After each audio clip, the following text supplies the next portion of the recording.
Welcome to Prakash kitchen. இன்னைக்கு நம்ம பார்க்க போகிறது Surat special chocolatey cold cocoa. எங்க இந்த குழந்தைங்களுக்கு ரொம்ப பிடிக்கும், எம்மையாக இருக்கும். இது சிம்பிள் வேங்க.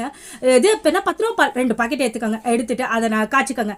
அதாவது இது 2 கிளாஸ் வருங்க. மொத்தமாக சேர்த்து 3 கிளாஸ் 3 பேர் தாராளமாக குடிக்கலாம்.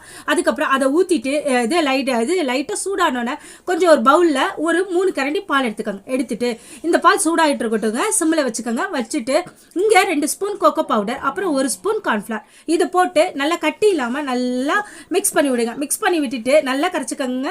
அப்போ தான் நம்மளுக்கு கட்டி இல்லாமல் அந்த சாக்லேட்டி சிரப் வந்து நம்மளுக்கு ரெடி ஆகும். ஓகேவா? இப்போ வந்து நம்மளுக்கு அந்த தேவையான நாட்டு சக்கரை அந்த கொதித்தன்மை வந்தோடனே இந்த நாட்டு சக்கரையும் போட்டுட்டு அதுக்கப்புறம் நம்ம கலந்து வச்சுருக்கலாம் அதையும் ஊற்றி நல்லா மிக்ஸ் பண்ணுங்கள்.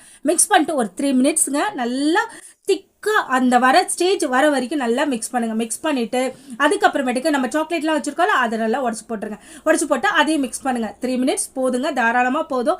அதுக்கப்புறம் ஆஃப் பண்ணிவிட்டு நல்லா ஆற விட்டுருங்க. ஆற விட்டுட்டு நல்லா அப்படியே ரொம்ப கோல்டாக போயிடக்கூடாது, லைட்டாக வெதுப்பாக இருக்கப்ப நம்ம ஹெர்சி சிரப் எடுத்து டெக்கரேட் பண்ணிவிட்டு நல்லா ஐஸ் க்யூப்ஸை போட்டு இந்த திக் ஷேக்கை ஊற்றுங்க. ஐயோ எம்மையாக இருக்குங்க, குழந்தைங்க விரும்பி கொடுப்பாங்க, நீங்களும் விரும்பி கொடுப்பீங்க.